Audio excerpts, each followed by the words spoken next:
Hey, everybody. This is the SCB Steelers Podcast presented by DEK Roofing Incorporated of South Florida. And we are very, very proud to be part of the Variety Sports Network. And I am coming to you from the yet to be named podcast studio. So if you know someone, let me know. You'll notice it's just me, SteelDad. The guys are either on vacation or at work right now, and actually, this is just kind of a little special interview we're going to do today. Anyway, I'm just waiting on Nick Farabaugh to join us. Nick is lead writer for PennLive.com. He's done work for a number of different outlets, and he is a Steelers beat. He is around this team every single day, and Nick was one time kind of a part of SCB here with us, and he knows his stuff. And we had him on last season, and we'll have him on a few times this season as well. As you know, the Steelers are now 0-2 in the preseason. Take that for what it's worth. The starting offense or first team offense, if you will, has struggled. They've not put up a point. I think they've recorded all of 7 first downs, and it's been a struggle. Everything from blocking to quarterback play, it's not looking good. But to be as optimistic as I possibly can, last year at this time, we thought the Steelers were Super Bowl bound because they were 2-0 and were looking great. First team offense was fantastic. D was playing well. Everything looked good. And then San Francisco came in and brought all of us back to reality in week 1. So am I in any way, shape, or form suggesting that we're going to come out of the gates like horses out of the barn in week 1 in Atlanta? No, I'm not. But I'm just trying to be as optimistic and hopeful as I possibly can. I know as soon as Nick jumps on here, we're going to talk about a number of the reasons why in terms of what is going on with this offense right now. Is there one particular thing? Is it a number of things? I won't let it out of the bag. I'm not going to tell you exactly what I'm going to start him out with, but I think most of you can probably assume what it is based on something I wrote earlier in the week following the game, and just some critical thoughts of player and coaching staff in terms of how they've proceeded. Let's just say that. Without any further ado, let me bring Nick aboard here. He is Nick Farabaugh, PennLive.com, right, man? Yes, sir. Yes, sir. You are the man. How's it going, buddy? It's been going well, man. It's been going well. Yeah. Good. You survived Latrobe, I see. Yeah. Survived the long portion of the Latrobe calendar, and now back to the south side. No. Was it as hot this year as it's been in some years? Yeah, it was hot. Less rain this year than in most years too. We really didn't have a day where it just drenched us. Right. So really not a lot of issues there. But yeah, it was hot.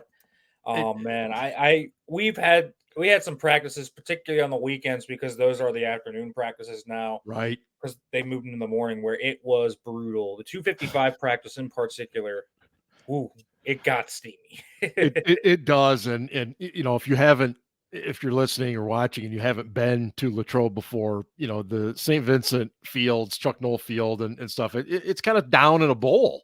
And it just makes it that much worse because the humidity just sinks in there, and it's just miserable when it's really, really hot and humid. Oh my goodness. Yeah, there's no shade whatsoever anywhere there. It's like in the middle of I guess you could say Latrobe and St. Vincent itself are kind of in the middle of like the Laurel Highlands and like the valley part of it. Right. And so the field itself, the campus is a little hilly, but the campus and the field itself sits at one of the lowest points on campus. Yeah. And so it just gets all the sun. I mean, it all does. the sun and none of the wind. None of it. No. I was there, I want to say in 98, and then a couple times in Tomlin's tenure, and it seemed like I always picked the hottest day to be there, of course. So I experienced it. Nick, I've been on the same page as you regarding this, so I'm going to start out with Broderick Jones right off the bat. I think you've really been onto something in terms of what the Steelers have been doing with him position wise, and what is your overall take on what happened with him on Saturday night and just what's going on with him in general? Well, for one, I think he's not healthy. I think that elbow is an issue. Here's the thing: when you play with an elbow brace like that, it stiffens your elbow, and so you can't use your full length. You don't have the power behind it to pop through. True. His punches just have no power. He just doesn't look powerful at all. And the reason I know, he has issues outside of the hand placement stuff because his hands are wide, they're high, they're late. Mm-hmm. He's two-hand punching. He should be one-hand punching. And he was one-hand punching earlier this year. That's why I've been like, why is he two-hand punching all of a sudden? It's this elbow injury. Yeah. But here's how you know it's a problem. Watch his run game tape. It's not good. Like, he's not playing good as a run blocker either. And we know one thing from last year. It's that Broderick Jones can block in the run game. And right now, he's not getting any movement. Guys are crossing his face. Guys are throwing him around. I mean, that's not Broderick Jones from last year. You don't regress that heavily to where that happens. You don't lose a strength like that. No. Broderick Jones came out raw and pass pro, but a very polished, very ready to go run blocker. That was his appeal the whole time to the Steelers, was that he was an athletic mauler that can get out in space and clear lanes. And he did that the second half of last year. He's not doing it right now. And the reason is because of that elbow. So I think that's priority number one. Figure out what to do with this elbow. If he needs surgery, I would let him have it. Like, he can't play. I mean, he just can't play with this right now. Does he have to wear the brace? Is it minor enough to where the brace could come off? We could be talking different ends of the spectrum here. Yeah. So who knows what's going on with that? But that's the first thing they need to figure out. The second thing they need to figure out is, why have they been flip-flopping him around from right to left? So as I said, he was raw in pass protection. And here's the thing. He's always been raw in pass protection. This was a guy that came out with 12, 13 games of experience. He didn't come out super polished as a player. And certainly in pass pro, his footwork needed to be reworked. His hand usage needed to be reworked. He played high. His pad level was bad. And so when you flip him like this, you play him at left tackle all of minicamp, all of OTAs, all of training camp last year, even through the first 4 or 5 weeks of the regular season. This guy took only reps at left tackle, and then all of a sudden he starts trickling in at right tackle, and you're like, okay, that makes sense. They probably want him to start learning it a little bit. But then he starts playing there, and then this offseason they have him learn both, and then he only takes right tackle reps when Troy Fautanu is clearly going to be factored in at right tackle. So left tackle, where he will inevitably play more of his career and this season if he does, he has barely taken any left tackle reps. So you are hurting this guy's development. If your footwork and your hand usage have to flip and you are already technically deficient in those areas, wouldn't you rather just have the guy sit at one spot just for a year to learn this and get comfortable at one spot? I don't understand why you would flip him like this when he had to learn all the base. You were reworking his whole technical base. It's like, it's completely different. Right and left tackle are completely different. And there are certain guys that can go back and forth. And I think Troy Fautanu is one of those guys that can go back and forth. So I know Troy Fautanu is a rookie, but if you wanted someone to be the swing tackle, probably should have been him, because we know Dan Moore can't go to right. I really look at Broderick Jones, and he needs to settle down at one spot. I didn't really care if he settled down at left tackle or right tackle. He's more comfortable at left tackle, but if you had kept him at right tackle and just told him to work on right tackle all offseason, he probably would have caught up to the reps, because he hasn't really had so many reps at left tackle throughout his career, right? We were talking about how this was an inexperienced player coming out of college. You could probably have molded him into a right tackle that is more comfortable on the right side if you just told him all offseason, all right, Broderick, you're right tackle. That's where you're sticking. Practice at right tackle. Probably would have been fine. But he needs to be stable at to build up this technical base, because what they're doing right now is not going to work. It's I think what we've said all along is this was a guy that got by at Georgia, and I don't like the term got by. I shouldn't have said that. He dominated with athleticism. Like you alluded to, the technique issues weren't there, but hey, this guy's young, he's talented, athletic. We can work on the technique stuff, right? Well, and as you're talking, that's what I'm thinking to myself. We have a young man here who thought he was going to be a left tackle, then all of a sudden they sprinkle him in at right, then he is right. You and I are not psychologists or psychiatrists, but I mean, do you think there has to be some overwhelming thoughts going through this guy's head right now? I do. I think he wants clarity. I think he wants to know where he stands, where he's Yeah. going to stick. I don't think Broderick. I think Broderick is going to be confident enough to say he can do both. But I think he watches Mhm. the tape and he knows himself. He just doesn't look as comfortable on the right side. He Right. doesn't. When he flips left, it's just easier for him. And again, it's not like he's better on the left side. His left side tape against the Texans was just as bad as his right side tape Yeah. was. Yeah. But also, you go back to his first kind of snaps last year where you watch him play against the Texans and then watch him play against the Ravens. I will argue his 2 games early in the year when he played at left tackle were the 2 best pass pro games he had on tape rather than the ones he had at right tackle. Now, the run game stuff obviously pops on either side. Right. It was great. But I think at pass pro, you saw him in right tackle just get exposed. A lot of the issues he had coming out of college were exposed, and I think they're further exposed on the right side when he doesn't feel super comfortable. Because not only do you have to switch your feet, you have to switch inside and outside hand. And again, his hands come in high, they come in wide, they come in late. And so you need him to feel as comfortable as possible, I think, to grow. And so I think left tackle is his spot of the future. I think that's where he needs to be. And I'm sure he just wants one spot. He just wants to I know agree. where he needs to be. Yeah, I totally That's where I agree. think. That's where I think it is right now. The Steelers obviously will stick with the offensive line here real quick. Obviously, Nate Herbig is down for, well, let's call it a considerable amount of time, torn rotator cuff, and he's getting a second opinion. So we'll see where that goes. But how optimistic are you with rookie Zach Frazier taking that over moving forward?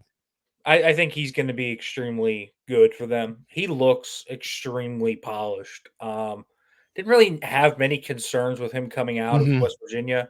He's just so polished. He is a leader. He's a captain. He has 4 years of legitimate tape and Yeah, experience at that position. I that's mean, true. you can't get more experience than that.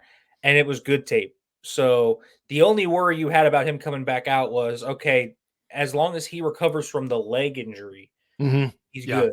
And he looks fine. His movement skills look good. good.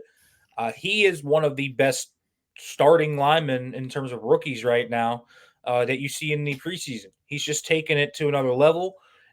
He faced guys like Daquan Jones and Ed Oliver against the Bills and did well. He held himself up. So I think he's ready. And so I really think Nate Herbig being hurt or not, obviously it's a bummer for Nate Sure, Herbig sure. to be hurt. But I think regardless of him getting injured or not, I think we were already heading in the direction of Matter of Zach time. Frazier taking this starting job.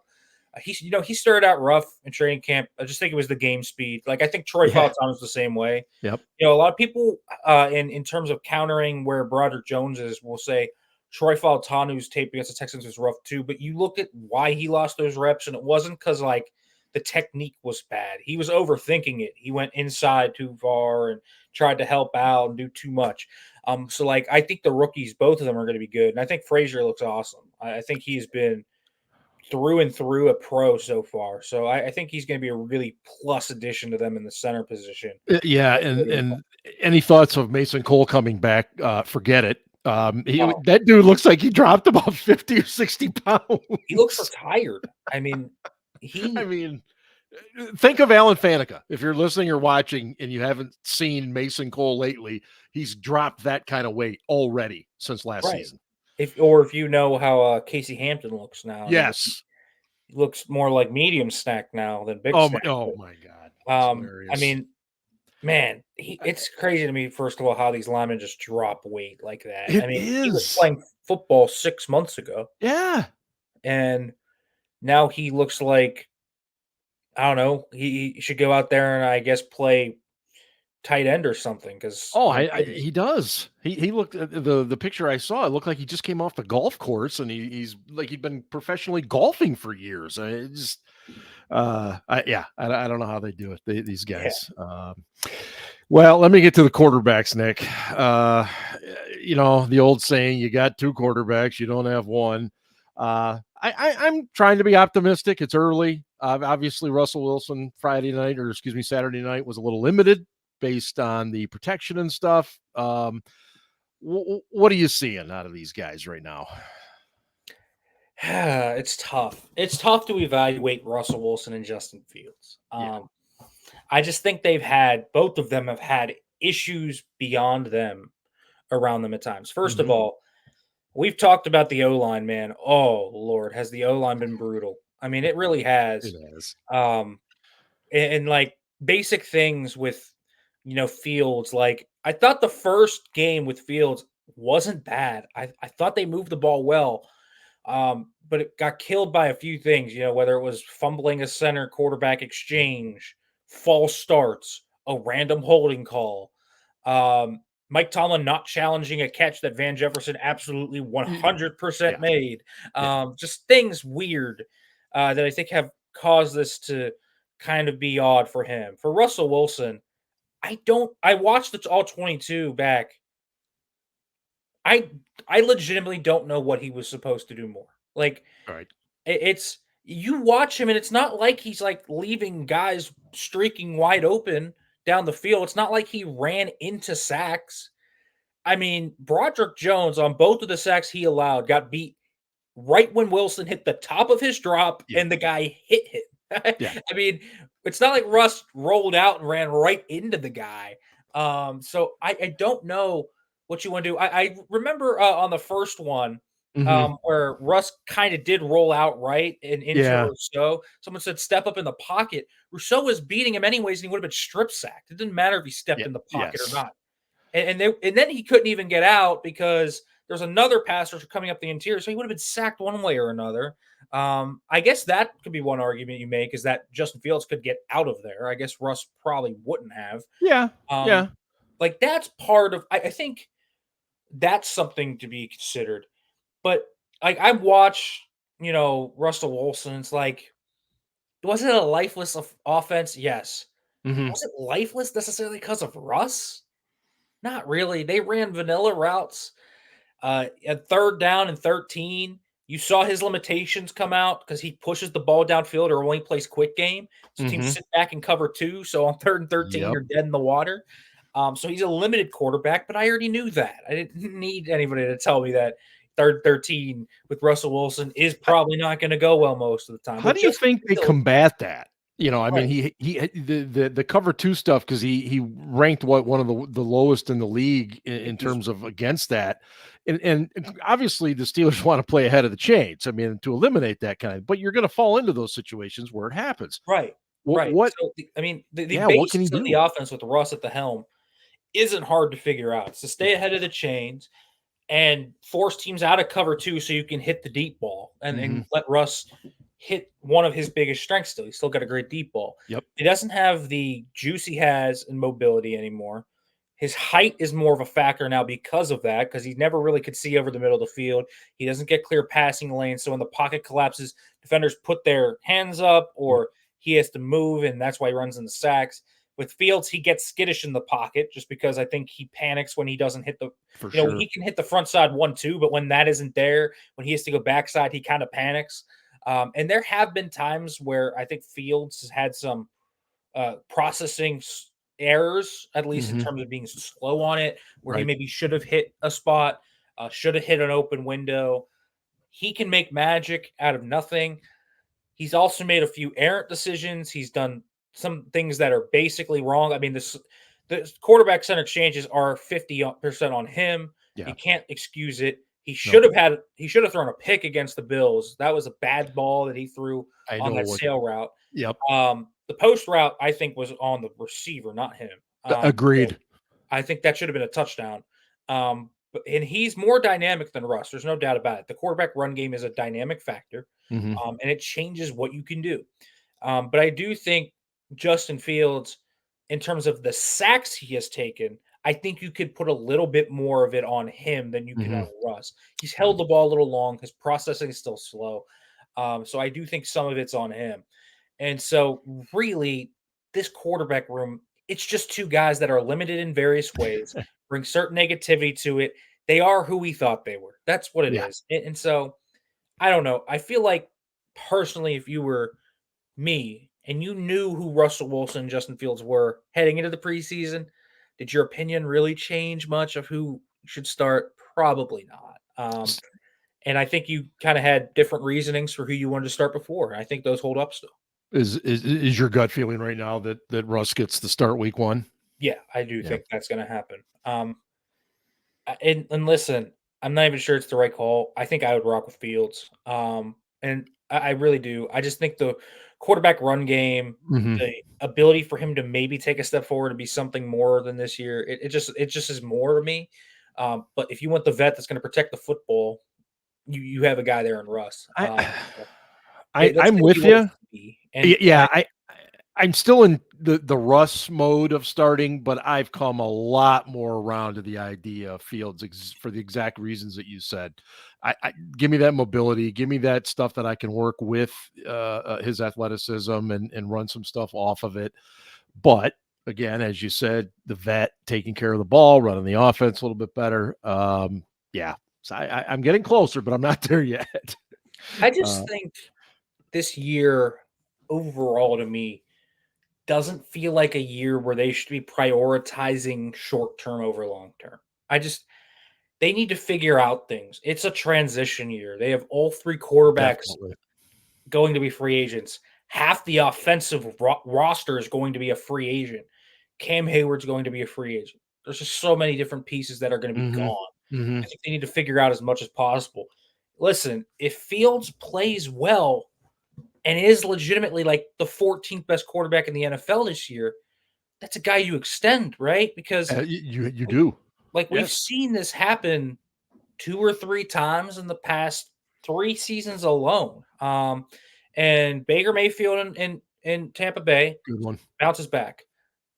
Jared Goff in Detroit gets thrown to the side by LA. Turns out to be a really good quarterback. Yep. Geno Smith in Seattle. Those 3 have all basically had failed careers, and then all of a sudden Great they're points. solid. I mean, those guys are easily top 18 quarterbacks at this point, probably top 16.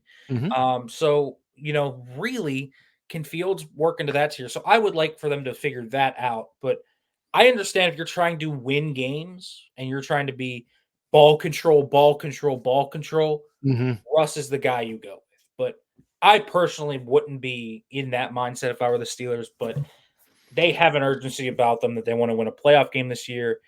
And that's kind of where this is all coming from.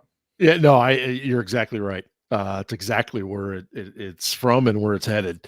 Anything that you're hearing on Cam Hayward as far as extensions, reworkings, any of that stuff? I think everything is on hold extension wise until they figure out what in the world's happening with Brandon Ayuk. I really do. Yeah, it's kind of where I I'm at. think, I have thought Cam and Pat Freiermuth were going to be 2 guys that were going to be done pretty early before the season probably happened. I thought Cam might be 2 days before the game, extend him 2 years, lower the cap hit type deal. But until they figure out if they need to pay Brandon Ayuk $30 million per year, I think that is going to be the albatross to figure out what needs to happen here.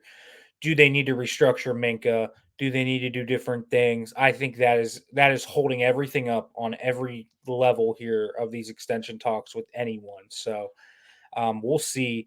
I don't expect an extension to come through the wire imminently as a result. If Ayuk signs a deal tomorrow, Pat Freiermuth might be signed the next day. Well, So, I was just going to ask you if it does happen that Ayuk or some other top of the line number 2 guy comes in, do you see dominoes falling after that then?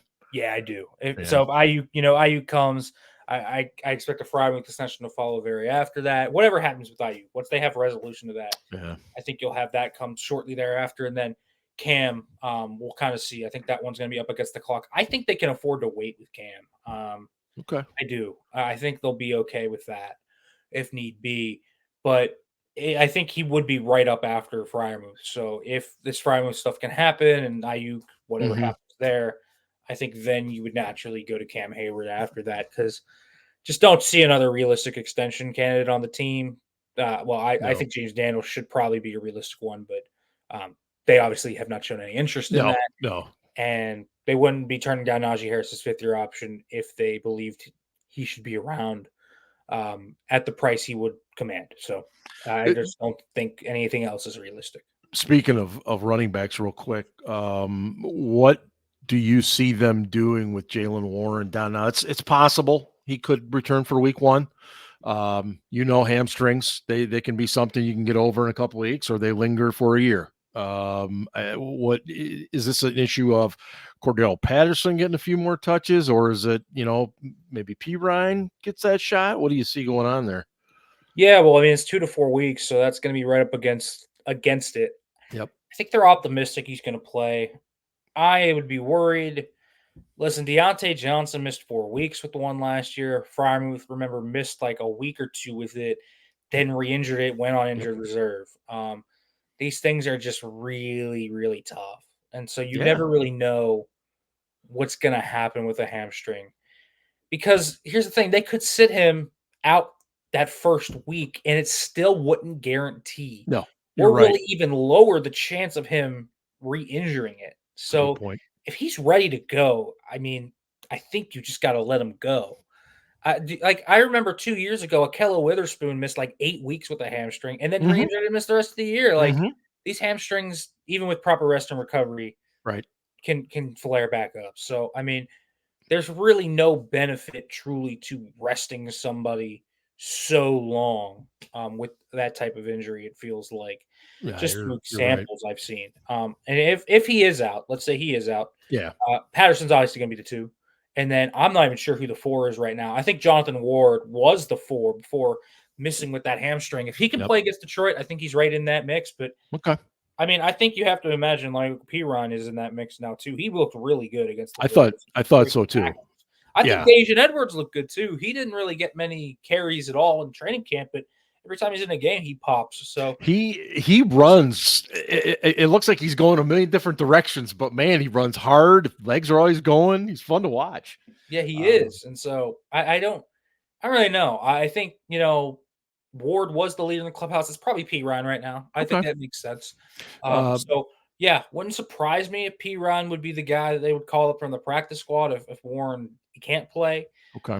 But again, cautiously optimistic right now they'll have Jalen Warren. Before I let you go, Nick, real quick, what's your biggest concern right now defensively? Oh, the slot corner position. Yeah. I am concerned there. It's natural. I mean, even outside corner depth, I think Corey Trace has been good though. So I'm a little less concerned about that because I think Trace is playing well. But dude, slot corner is an issue. I mean, Beanie Bishop, I think, can command certain instances. I think he's really feisty. He's fearless. He's good in the run game. He's a ball hawk. Reminds me a lot of the young Mike Hilton, where he was just this menace against the blitz, great run defender. But when you put him in pass coverage, it was Yeah. look out, right? It Yeah. was watch out. Could be an issue. So we'll see. Wouldn't surprise me if they keep 2 of the slot corners on the roster. Thomas Graham played well, honestly. Yeah. But again, he's really small. He's feisty. He's got great ball skills, though. He just doesn't have great play strength, and so that can be an issue. Beanie is really strong, though. Beanie's like small but really strong. So He a little is. difference there. But wouldn't surprise me if we see somebody from the outside, whether that's outside corner or slot corner. I wouldn't be surprised by that at all. Right. They added somebody. They need a What gunner is? anyway, so that makes Yeah. sense. What is Jackson's current status? Dante Jackson. Dante Jackson's just going to be outside, and Is he a that's little where I banged imagine up he's right good. now, though? Yeah, he's fine. I Yeah. think he's Okay. fine. So he'll play outside, opposite of Joey, and I don't think he's going to do much else. I think that's where he's going to be. And so largely, I think that's what they're going to do. Corey Trice will be the main backup at both spots on the outside, Mhm. and then you'll have this hodgepodge of others. I mean, you could Darius Rush. I just have not been impressed by Darius Rush this preseason. I think they got to add an outside guy.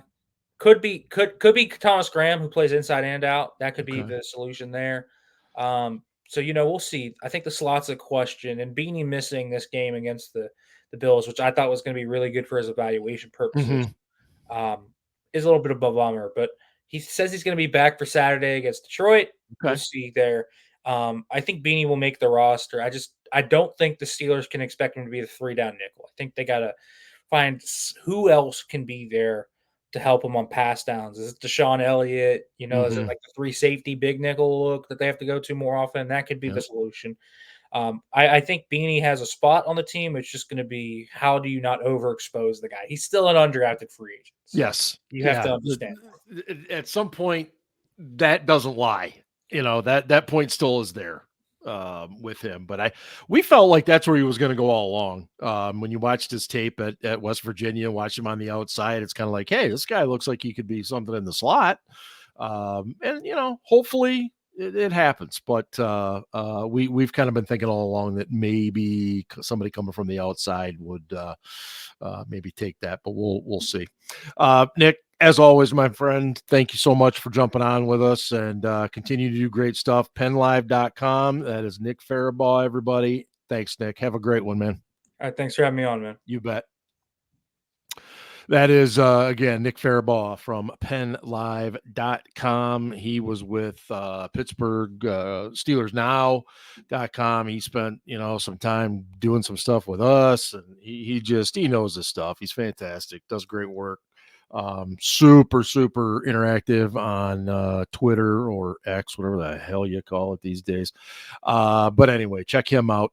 And as far as the regular show, we will be back on Thursday night. And we'll talk a little bit about the Bills game and look forward to the Lions, the preseason finale, which, some teams are still kind of getting used to this third preseason game. Do you use it as your prep?